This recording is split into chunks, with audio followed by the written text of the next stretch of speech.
Assalamu alaikum wa rahmatullahi wa barakatuh. Wa alaikum salam wa rahmatullahi wa barakatuh. Bismillah and alhamdulillah wa salatu wa salamu ala rasulihi wa ala alihi wa sahbihi ajma'in wa man tabi'ahum bi ihsani ila yawm ad-din wa ba'd. So we'd like to welcome you all to our monthly rendition of our family night. And our family night is, the purpose of it is to, gather the brothers and sisters together to socialize, to eat. And we started off with a little talk, inshallah, to remind ourselves of Allah subhanahu wa ta'ala and just to get to know each other. Our kids play around, alhamdulillah. So we've been doing this probably a little over 10 years. And at one time, we was doing it twice a month. The first and third Saturday, so it's the first Saturday of each month, and so it's potluck. We ask people to bring a dish, alhamdulillah. The sisters really show up well. We thank Allah subhanahu wa ta'ala for them. We ask Allah to bless them, and also the brothers who show up and bring some treats and stuff like that, alhamdulillah. And so we wanted to start this family talk tonight, and we also thank you all, those online for joining us online, inshallah. May Allah subhanahu wa ta'ala bless you, alhamdulillah. So tonight's talk, we want to talk about some things related to work-life balance and maintaining the family, and it's going to be specifically related to motherhood. And so let me make a disclaimer that this is not going to be an attack on women. It's not going to be an attack on the sisters, okay? So don't nobody look at the title and think, here they go talking about women, and that's not really to be the issue. So the angle that I'm coming from tonight is there's this lady who's a podcaster. She's an author and a radio host and a relationship coach. And her name is Suzanne Venker. Suzanne Venker. So I listen to a lot of her stuff because she's really practical. Many of her discussions, they revolve around, some of the traditional values that have been lost. Like, for instance, in modern times, there's an assault on men. There's an assault on the traditional family. And then she also discusses how feminism, which is different from femininity, has ruined the traditional family. How feminism has ruined the traditional family. And so Suzanne Venker, she has authored 8 books. And you can find her on the website. It's called SuzanneVenker.com, and read some of the stuff. So I'm just not really promoting it, but just, if you want to follow up on some of the stuff. So she has authored 8 books. And so let me mention some of the names of these books. The first one is called The Alpha Female's Guide to Men in Marriage. The Alpha Female's Guide to Men in Marriage.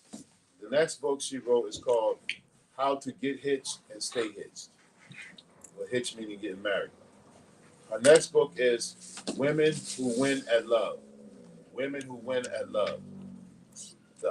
Another title of one of her books is called The War on Men.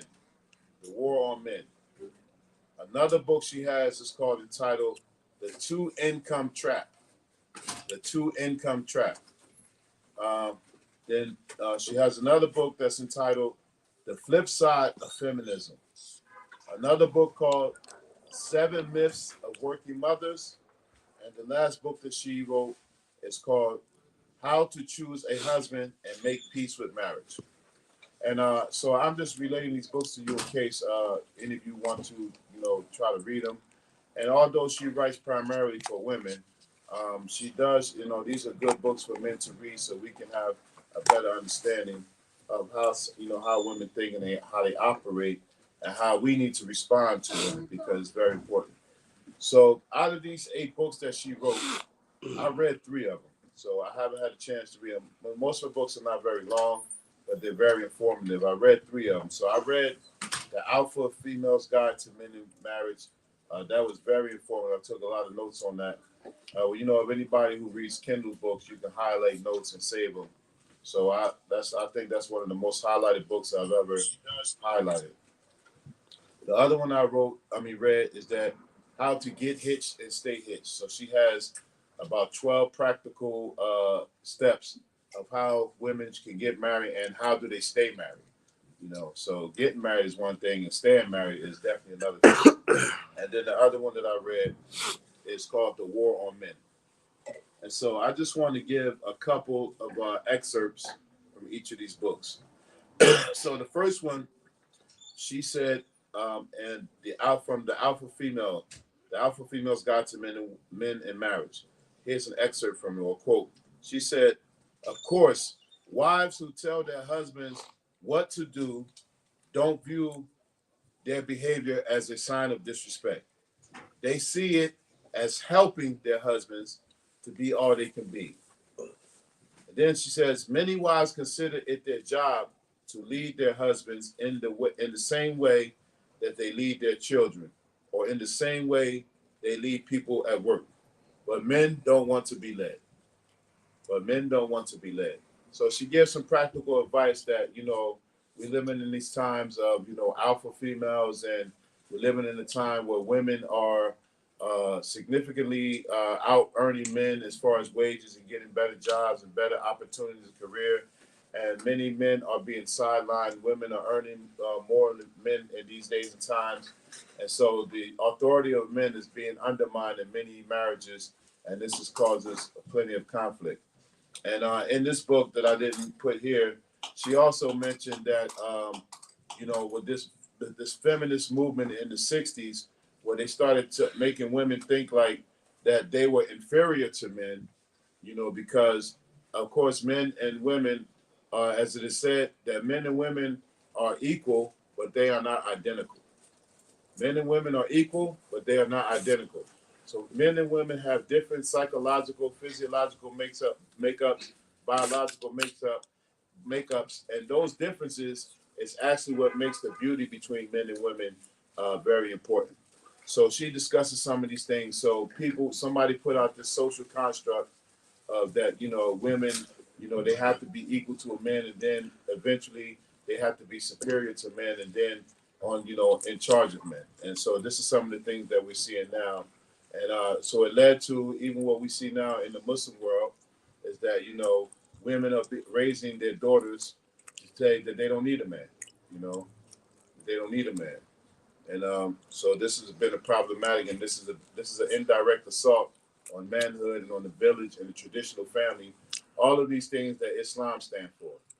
As Allah subhanahu wa ta'ala says in the Quran, about the traditional family. Al-rijalu kawamuna ala nisa. That the men have not ownership, managership over women. Men have managership over women, because Allah made one over the other, and because He gives the man the means to earn and provision and sustenance to take care of the family. And so, as a result, the woman traditionally is supposed to be someone who is dutiful to her husband, listens to him, and yields to his instructions. There's another word I want to use, but like I said, I don't want nobody to take it out of context. All right, so in this sense, she's saying that, sometimes women, and she mentions in the book that, inadvertently, they don't realize that when they're telling men things to do, and the men take it like they're talking to them like children. And this is something that, it affects the man's ego. So women have to be careful with this. So that book is from the alpha female, because many women are taking on these roles as alpha females, leaders. It could be from in a marriage, or they single parent mothers, leading households. That's a big thing. But it's a very good book to read. The next excerpt I took is from the book that's called How to Get Rich and Get Hitched and Stay Hitched. I know y'all want me to say get rich because everybody's trying to get rich. How to get hitched, which hitch means getting married, and stay hitched. So here's an excerpt from this book. She said that femininity softens the masculine and brings out the best in men. The problem is you've been taught, meaning women, you've been taught to believe that being a woman, being soft, nurturing, and kind means being weak or being less than a man. That was another lie. And then she said, men will almost always respond to what women command. If your standards are low, men will go low. If your standards are high, men will go high. That's the power you wield as a woman. And so this is something that we know. Men and women are partners to each other. As the law says that we are clothing to each other. And men are very inclined, they're pre-wired, that their only duty is to take care of their family and to please their wives, even if they don't really get pleasure in return. So many of us, and how many of us think that this is true? That many times our own happiness or our own comfort may be compromised because we're putting forth our families and our wives, and our children. How many believe that's true? How many of us kind of, we do that for the most part, like even without guessing, So for instance, if a man, if his man's worth his weight in manhood, he's going to always take care of his family. This whole thing about men being deadbeats and all this stuff is really like a minority thing. But men, for the most part, he's going to try to make his wife happy at all costs. And so this is one thing. And now we're seeing these things. You go online and you see some of these short videos where you see women. They're not women in the real sense, but females, right? And you see them putting up videos. I seen one yesterday that a woman said that in order for a man to, for a man to talk to me or go out on a date with me, he has to at least give up $500 at least just to talk to me. And so, but then in one sense, it's funny. It's like, who are you? Like, what do you got that you make somebody think they want to pursue you like that, right? But then at the other thing, this is actually what a man does when a woman presents herself with what she wants and has her needs, and how she put, like she said here, it's what you demand or what you command. A man will respond to it. You can best believe that somebody will give her $500 just out of curiosity. And then the other things about, you've seen this list about the women saying that they won't eat at Cheesecake Factory and all this type of stuff. But in another sense, whatever the standards are, a man will respond to it. If a woman is comfortable with eating Cheesecake Factory, yeah, I'll take you to Cheesecake Factory. If a woman says she wants to eat at a 5-star restaurant and a man is in pursuit of her, and if it's already his wife, he will do what he can to make that happen. And if a woman just makes that request or command just by her mere femininity, and this is she often talks about this in her books, that all women have to do is express their feminine nature, and men will always respond to it. If a woman says something like, oh, I wish, that's a very nice dress. I would like that dress. She's saying out loud. A man will probably more than likely be like, man, how can I get that dress to make my woman happy? Is that true or, No doubt. Would you say that? Like if a woman just said you with your wife and she'd be like, oh, she looking on a dress. Oh, I would love to have that dress. That would look so nice. She's just saying it out loud.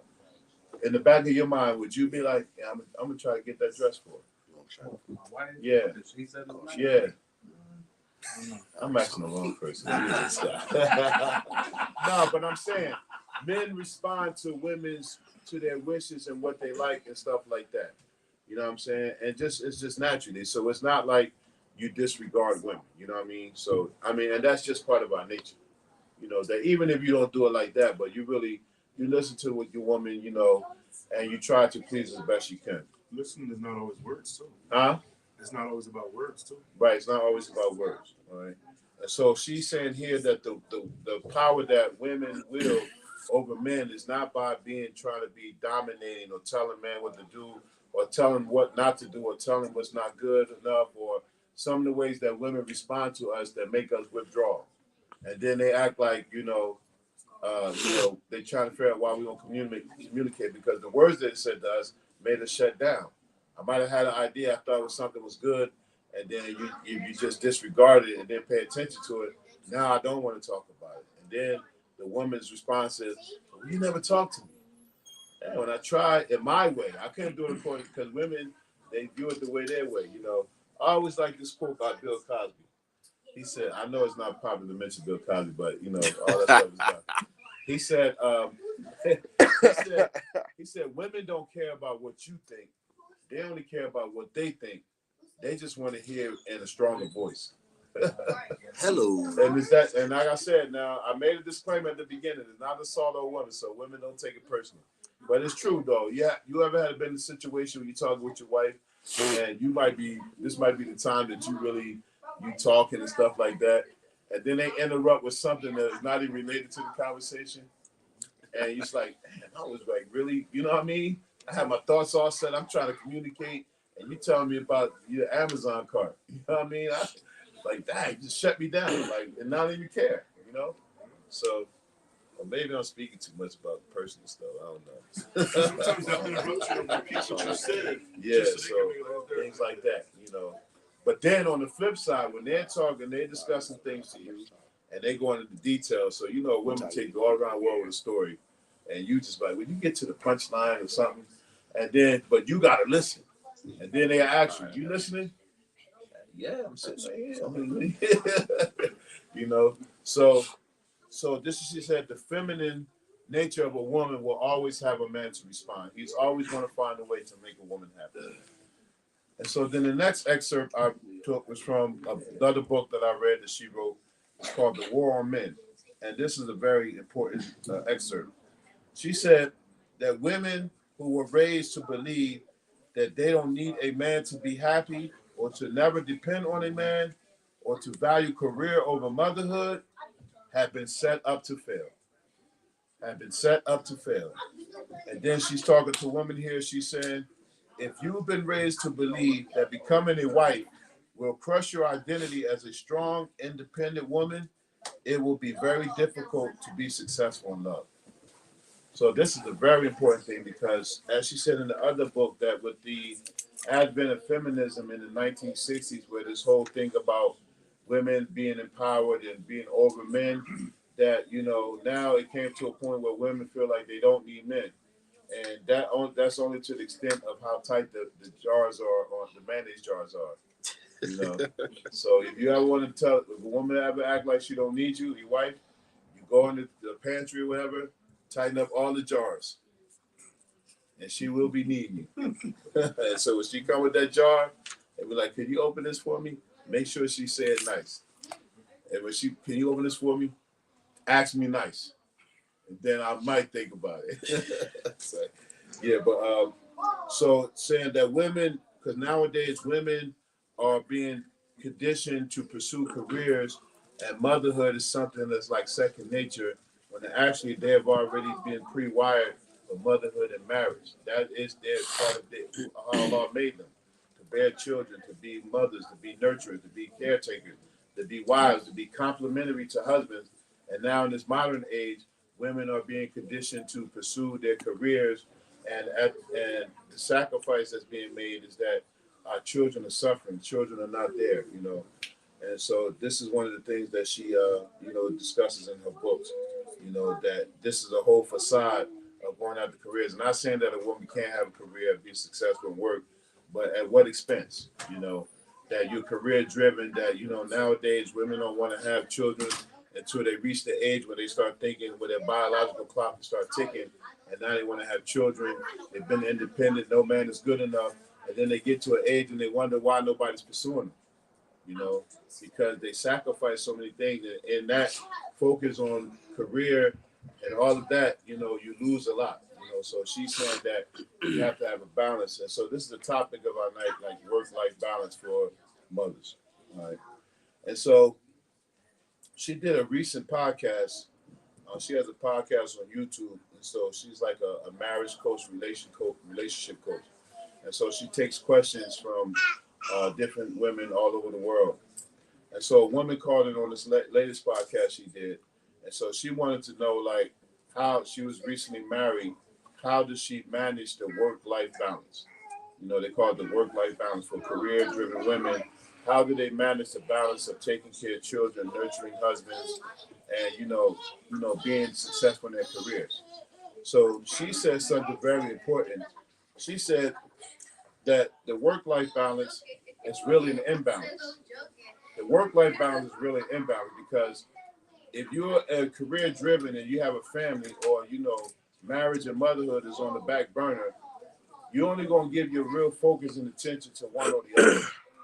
know what I mean? So like if you're going to be successful in a career, you know, you got to give your all to the career, and and so on the back end, your family and your marriage will suffer.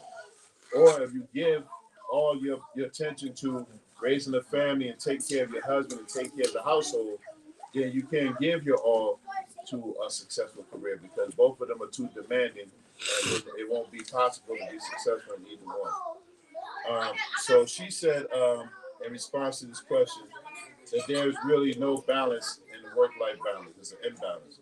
But she said that there are some suggestions that where you have to adjust your life for women, and she's speaking to women primarily, that you adjust your life that it will center around family eventually, because many times in these modern times that women in their early careers, no one is teaching them to think long term. So she said first you have to think long term, that eventually you're going to want to have children. This is just how women are. You're going to want to have a family, and even with the assault on men, every woman wants to find a man that's going to satisfy her needs, to take care of her, be a means of protection. Even if they don't say, even if they tell themselves, I don't need no man, or ain't no man good enough, or ain't no good men out there. Deep down, they just want a man who's going to really take care of them. There's someone that's going to be a source of security, right? Unless they just don't like men, and this is a growing thing in these times. You know, something we have to deal with that, and that's a whole nother topic. But she said that you should start with thinking long term and being effective in your planning. So when women are young and they might not be thinking about family or marriage, this is the time that we should be conditioned, because this is the traditional way. You know, in many cultures, women are groomed to be getting married in their teens. You know, and the culture that we live in, and we talk about our daughters getting married at 14 or 15, people start turning up their eyebrow. Oh no, that's too young. She got a whole life ahead of her. Or son, he got to do this, he got to pursue this. And so what it's saying is that marriage and motherhood is something that's beneath them. Well, actually, this is something that empowers one. You know, all of our lives, if I'm not exaggerating, all of us who are married and have children, those are life-changing events. Is that right? Would you say? They are life-changing events. You know, I remember a time, and probably many of us, you know, growing up in this culture where, hypersexual society, you know, marriage was never a thing. You know, like getting married. Why would I want to do that? You know, so I was conditioned already because I didn't see marriage as something that was successful. So it was just like, the story. I can't. I'm trying to think of a clean line to say. Get the girl, grab the money, and run. You know, that's how they used to train us. You know, you go whatever girl is at the time. You make your bread and you just try to stay alive. But then getting married and knowing the sacred nature of marriage and the union of men and women is just something that can't be replaced. And then taking vows. Taking vows has, even in other cultures, not just Muslims, reciting these vows to saying I do, and you agree to these certain conditions of a marriage, that does something to your psyche. And so she said that to start thinking long term in your early years, like when women are young and they're not thinking about children or marriage, or or even when they're young and you talk about men, they're like, oh, men, yeah, I don't, stuff like that. That is the time where they should be conditioned to start looking for a family. Instead of now, we're getting women who are getting older, and then the eligibility of men who are available, the availability of eligible men are very minimal. So now we have a big problem we're having, and not just Muslim culture, but Black culture and other cultures, is that as women advance in the workforce and their career levels, there are not men on their levels that are suitable to match them. And then with the conditioning that a man has to match you financially in every aspect, you don't find that kind of man. So like a woman is a doctor, an executive, she's not gonna meet a guy that's like from her culture and all that stuff that's on the same level. And now the person who is just a 9 to 5, a blue collar worker, he's beneath her. But he might just be the one who can manage you. But with these conditions, people are forgetting. And we see it online now with the culture. A lot of women and even men are bypassing good brothers and sisters for marriage, in relationships because they think that they're not on their level. Well, who besides ourselves put us on the level? Who besides ourselves told us that we was worth this, or and all these things that need to be discussed. So, and then she said something very important. She said that women are taught these days to fit marriage and motherhood around the careers. So it's like the thing that they have been groomed, they should be groomed for marriage and motherhood. These things are not important. It's going to school and going to career. How many of you have heard this? Mothers and even fathers telling their daughters, "You need to finish school. You need to get a career. You need to do this and you need to do that." How many times do we hear that? How many times do we hear people saying like, you're going to be a great mother one day. You're going to be a great father one day. You're going to be a great husband, a great wife one day. How many times do we hear that? Not at all. Not only do we not hear it, our children are not seeing successful models of husbands and wives and families growing up together. And now they see this thing as a burden. So, and this whole society, how they grooming our children, you wait, they say you sow your oats until you get married. You have all the fun because you get married. This whole thing, the whole what they call it, the ball and chain. You get married, it's like you're doomed to your life is doomed. So, and that's not the case because marriage is one of the most beautiful institutions that Allah subhanahu wa ta'ala has given us on this earth. All right. So now she says there are 4 steps that women should take to balance this work-life, have this work-life balance. So the first one, she said that a woman in her early years, she should choose a career that has options.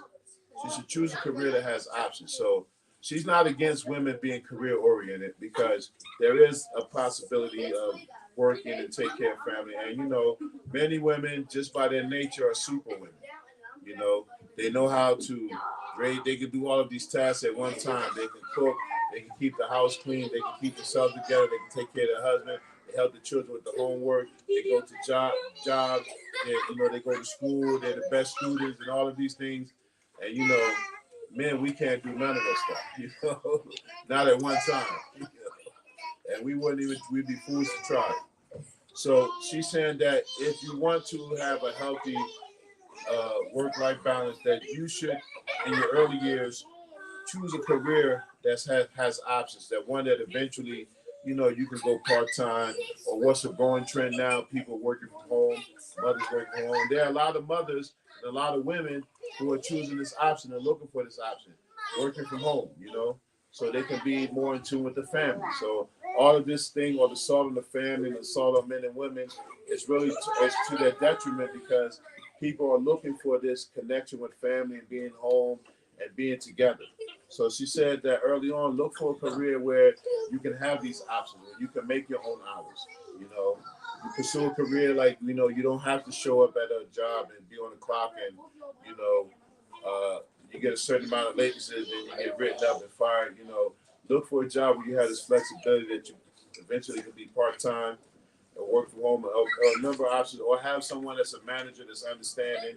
Where when you have a career and you have some leverage, you can say things like, "Okay, I'm not going to be in today. Okay, sure, take as much time as you need." Because when you got a career that you train for, you should be able to do that. As opposed to having a just over broke. I know what a just over broke is, right? A job. The second thing she said, which is very important, she said, ain't no question on that. Got some comments. Okay, they going off on me?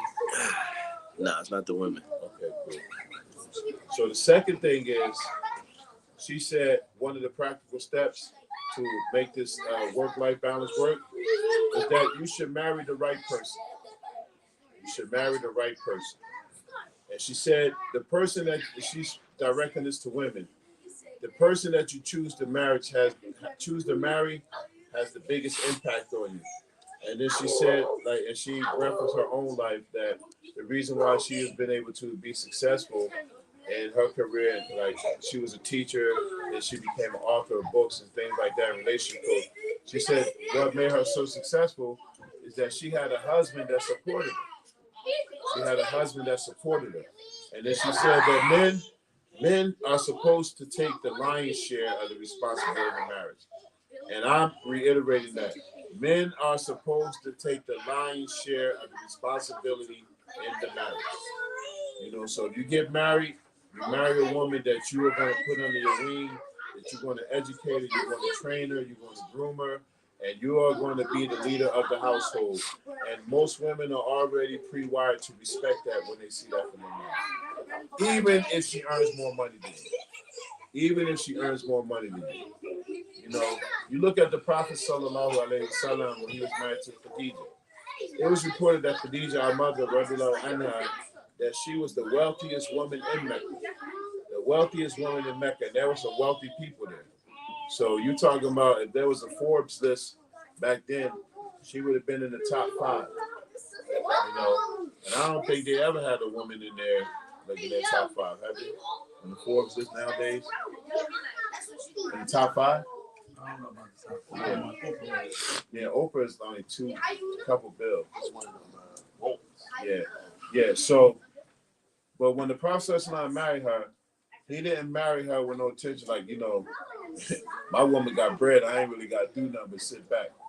Nah, that's not, what she earned had no bearing on what he did. It didn't stop his hard work. It didn't stop him earning money. And you know that he actually, as reported in the Sierra, that he worked for her early on. You know, and when she saw his nobility and his character and him just being a man, you know, that attracted her to him, right? Yeah, so he just, you know, he didn't count her pockets because she had a lot of money. He still worked hard. He still went to the cave of Hira. You know, he still isolated himself from society. He still contemplated. He still served the poor. He still took care of the orphans. He still made treaties with the people of the Quraysh and stuff like that.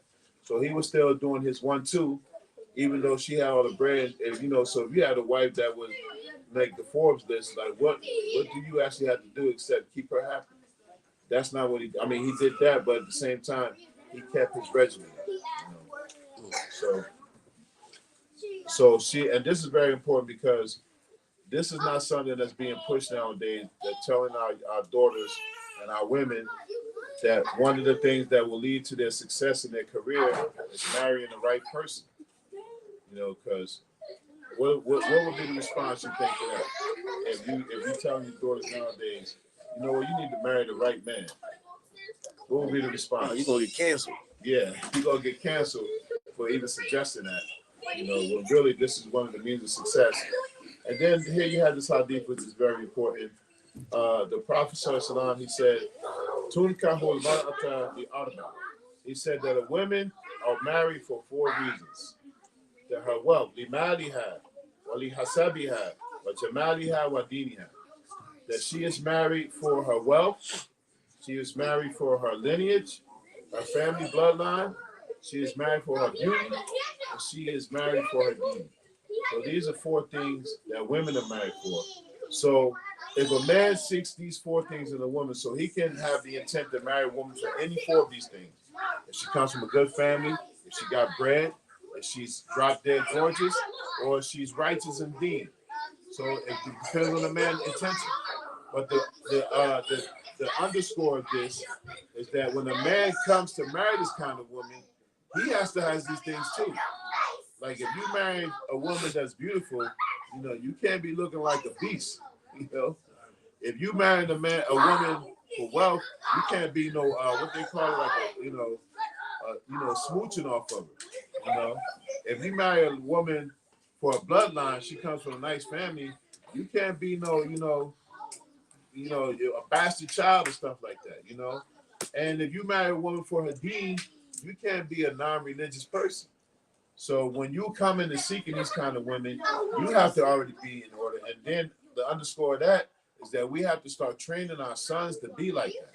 We have to start training our sons like your primary duty in life, no matter what you do, is to get you a family and take care of a woman that you're going to be responsible for by making vows, and before Allah, you're going to take this woman, you have children, and raise them to be responsible adults. That's your primary duty. And anything else besides that It's just an added bonus. And then the Prophet Sallallahu he said, if you marry a woman for her deen, tutor back your dad. Marry a woman for religion, he said, tutor back your dad. And may your hands be covered with dust. So this is the Arabic phrase, may you have success. You know, if you marry a woman for the deen. So if you choose a woman for the deen, you have to be, you know, have a certain amount of religious veracity with it, you know. And this is also a problem nowadays. Brothers are marrying sisters, and you know, sisters are, you know, they have a good understanding of being they're practicing. And of course, a brother, when he marries a sister, for the most part, he doesn't want to marry a sister that's not praying and not covering and stuff like that. And then when he marries her, then he becomes lax in her deed. And in my experience, I've seen a lot of cases where women end up, you know, brothers meet sisters, and the woman that might not be, she might not even be Muslim, might even be practicing, and then she ends up accepting Islam, and then she becomes very religious. Like she starts reading, she starts understanding these things, and she's like, "Oh, I didn't know that, you know, that the man was responsible for my maintenance. I didn't have to work if I don't want to, and he still has to take care of me according to my standards. Why you didn't tell me that, brother, when we were recording?" You know? And so, you know, brothers, they, you know how dudes do. They be real religious when they console it, and they got all the proofs, they got all the dalil, they got the right recitation of the Quran, and they got the right smell and everything, and the woman is impressed. And he left out so much context, you know, that she started reading and stuff like that. So, so it's very important that we start training our men to be religious, be upstanding men. They come from good families, and that, you know, we are training them to be providers. Training them to be providers. The third thing that she said is that there's two more things, and I'll end it. She said the third thing is that a woman should think about how many children that she wants to have. So she said in the video, she said you should plan how many children you want to have. Then she changed, said think about it, because she understood that you can't plan how many children you want. You know, because once you start having children, they just start coming. You know, especially if you marry somebody and you know, normally you have a wife, you're not wearing any kind of protection and stuff like that. So you might plan for one or two, and you end up having 4 or 5. You know, so and I know that for a fact. You know? So I know that for a fact. So you can't plan how many children you have. You know, and somebody gave us a construct. You know, you have a wife and 2 kids and a picket fence and a dog and all that kind of stuff. And that's not how it is in reality. So however many children Allah will spend without wills for you to have, be ready to, you know, give them proper guidance and proper instruction. That's what he's saying. So have a mindset like this, so when they do come, you are ready. It's not a surprise. It doesn't become a burden.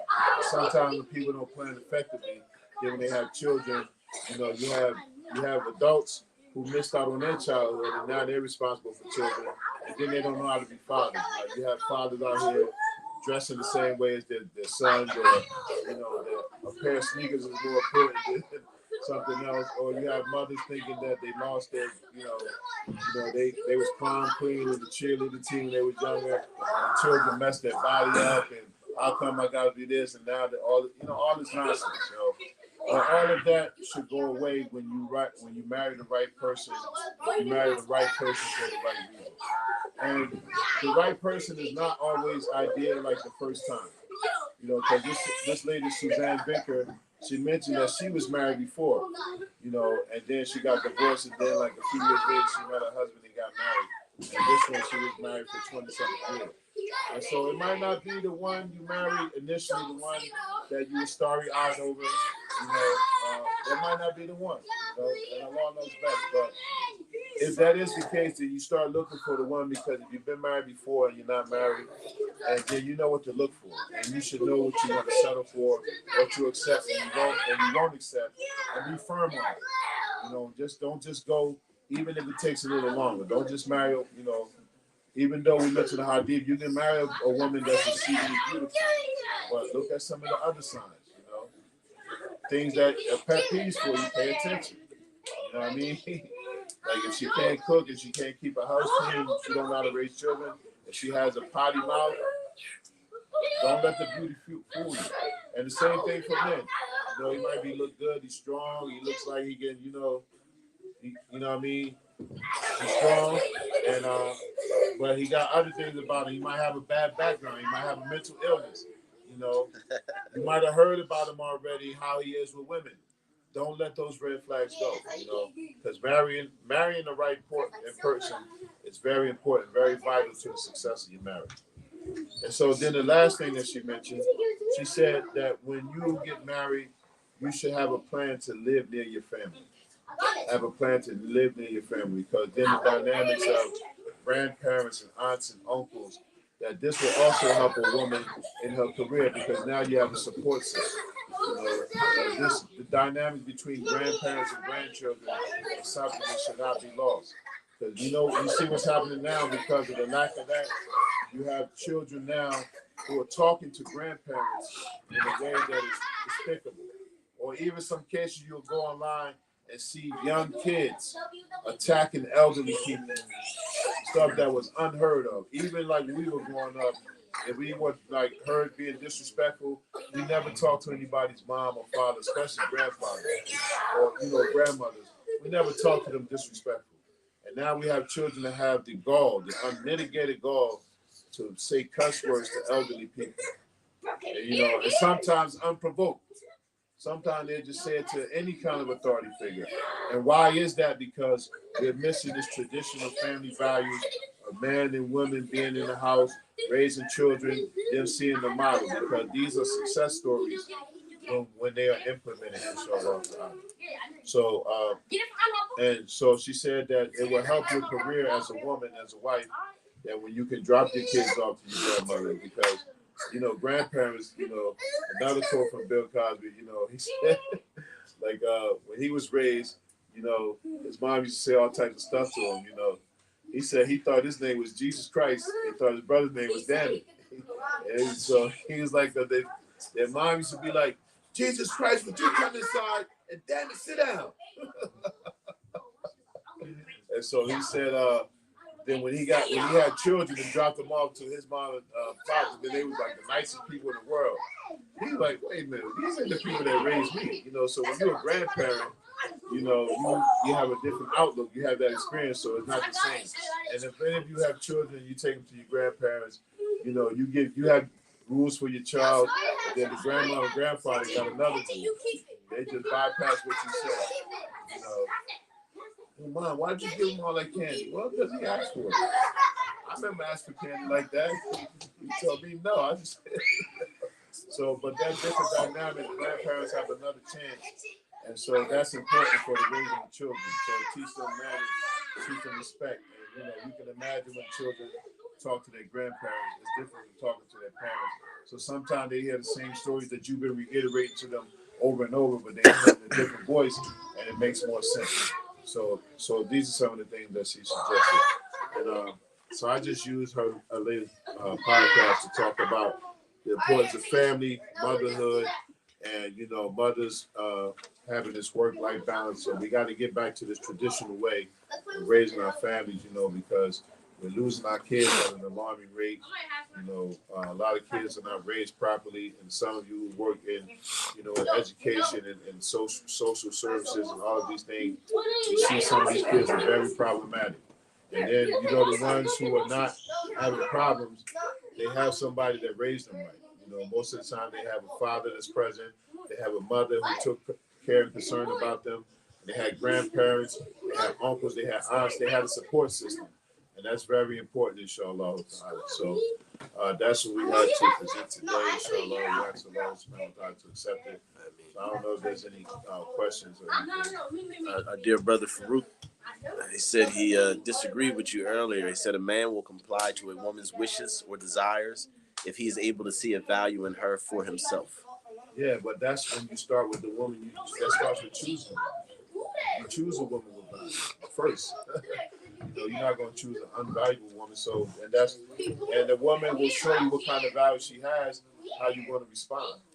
And I don't care about Brother Farouk disagreeing with me. This is my podcast, so you can disagree all you want. What you gonna do about it? Yeah, but the valuable woman is already in the choice. So when you see the qualities of a good woman, that's the woman that you pursue. And also, if you see certain kind of women who are lowly, you know, if you are lowly, then you're going to be attracted to those kind of women. You know, so you should have enough sense to know the woman, if she's, you know, she's comfortable, you just giving her $40, and that's what you want to do. But if you wife her up, that's your value. That's the value you chose. Like, what's the basketball star?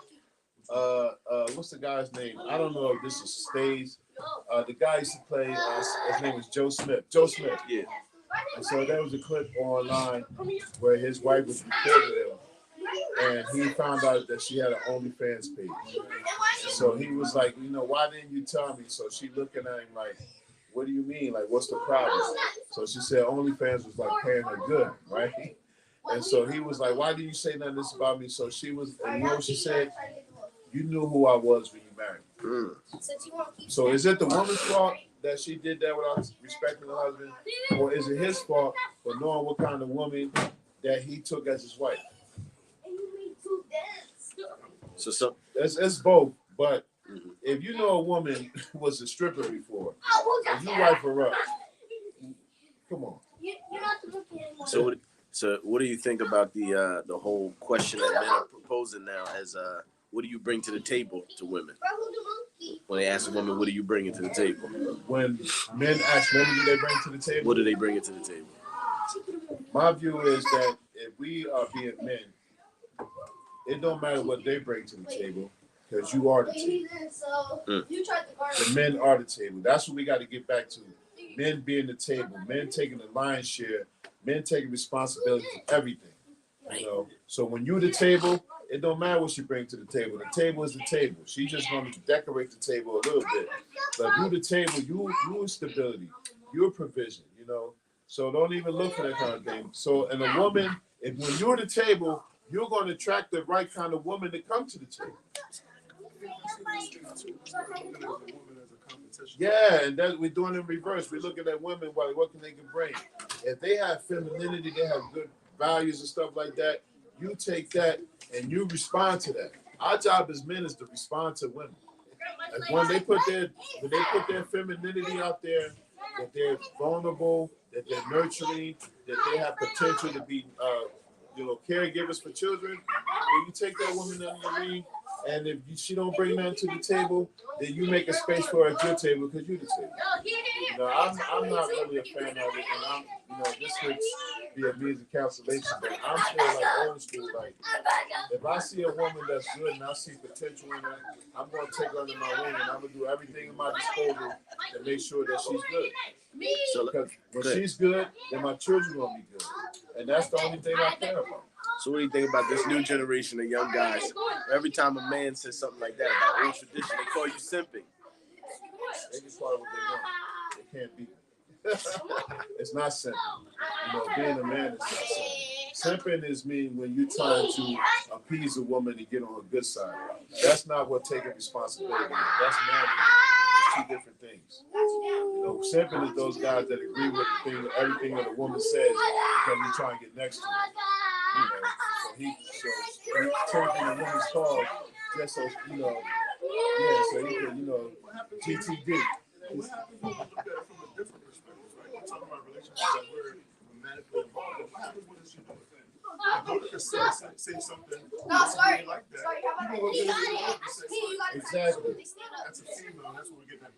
Exactly. And design Exactly. That's part of the feel-good nature of actually being a man. Yeah. Like, exactly. So there are a lot of things, but this is my broadcast, so it's not really open for discussion. Now, Farouk said he agreed with you.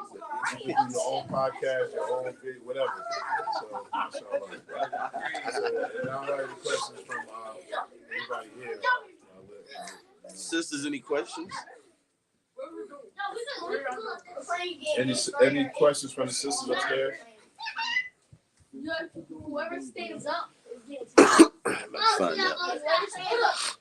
Yeah, but I would highly recommend listening to Suzanne Baker, her podcast. She has a lot of valuable stuff, and it's mostly geared to women. And men, if we're smart, we got to listen to what other women say to each other so we know how to respond to them. But that is a deficiency that we have as men, is how to listen to women.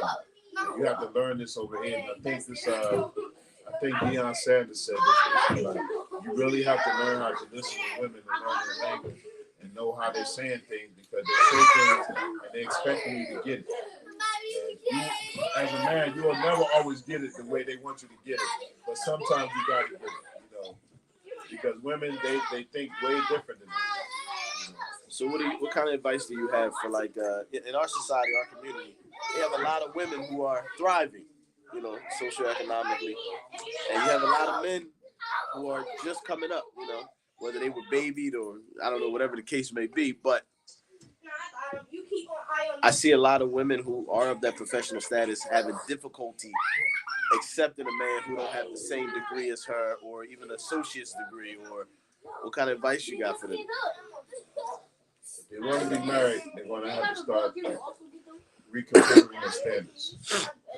Because a lot of these women, they're running into walls as they go up the ladder. They're not finding men on their level, or not men that they would prefer. So you have to compromise a little bit. You have to lower the bar a little bit because you get up to the top and there's nobody up there. You ever heard that story about the men's store and the women's store? Yeah. Yeah. I don't want. It's kind of long. Yeah, but we get it. Yeah. But part of the thing said they had a women's store that each level you go up, there's a certain man that you reach. And so the women, out of curiosity, she's going up all the way to the top level. And when she gets to the top level, there's no men there. So now she's ineligible. But then the man go to the women's store. I think one level is like the third level where the woman, she watches sports, she cooks, and she has great intimacy with him. He stopped right there because he didn't even go no further. So the moral of the story is they don't take a lot to please men. But women have all of these expectations, and then when they get professional and they have careers, they have even higher expectations to make you feel unworthy of them. And now the problem is they're not getting you men, and there are a lot of good men who are able to be married. So what? They're not on the same level. There's just something that women want to consider. Because I'm just in my capacity as a man, and people always ask me to get married. I'm getting a lot of sisters saying, "Where are the brothers? Yeah, they around." But you looking for, I don't know who you looking for, but you looking for somebody that might not exist, or he might have. And this one of the things you mentioned in one of these books that women have to learn that men are not going to have all of the qualities that you're looking for. They want you to be tall, dark, and handsome, and rich, and jet setting, and all that. So what the man is 5'8" or 7? So what if his hairline is receding, or so what he don't make $200K a year? Is he responsible? Is he reliable? Is he good with children? Does he know how to respond to the needs? These are things that women have to start looking at. Sisters had some comments. Yeah.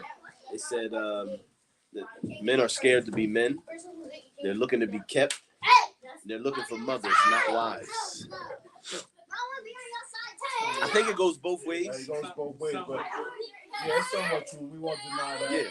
But it's the conditioning of the broken family. So it's with feminism and then with the assault on men. This is what men are looking for. If they're looking for their mothers, it's because these mothers nurtured them. You know what I mean? Without a father there, we have cases where the father's been blocked for being in the relationship, or that men and women, and this is one that we don't like to talk about, that they got together purely for sexual desire, and there was never intent to develop a family. And now it's broken. So now the boy is growing up, only thing he can rely on his mother. His father's not there. He's growing up with hatred. He's growing up with resentment. And the only thing he understands is looking for this woman, the only example that he saw, And so it's on both sides. So these women are raising this man, he's the king, he's the this, that, and the other. But, they're not letting him really be a man. They nurtured him like he was a baby. I had cases where women have, they get sons, they become 14 or 15, and they become like, they're not listening to anything. So you ask them things like, well, how did you raise him? The women iron all his clothes. He don't take the trash out. He don't have any kind of responsibility. So, yeah, of course you're looking for something like that. Because man logic, I'm looking for what's comfortable. I'm looking for what puts me at peace. If my mother raised me and did every single thing for me, You know, even fought my battles in some cases. Yeah, I'm looking for that in a woman. So the mother is the blame party, and then the man has to recondition himself from that. So it goes both ways, you know, in the law. Yeah, and the man's to blame to be absent in some cases. This topic can go on and on. So is there any more It's getting heated. It's getting heated, Shake. Nah, that's it, man. You can close out.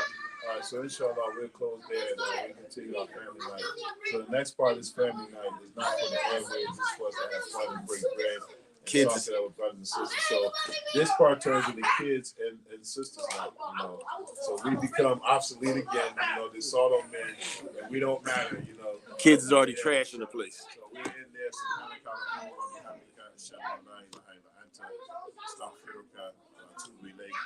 Assalamu alaikum. Wa alaikum salam wa rahmatullahi wa barakatuh.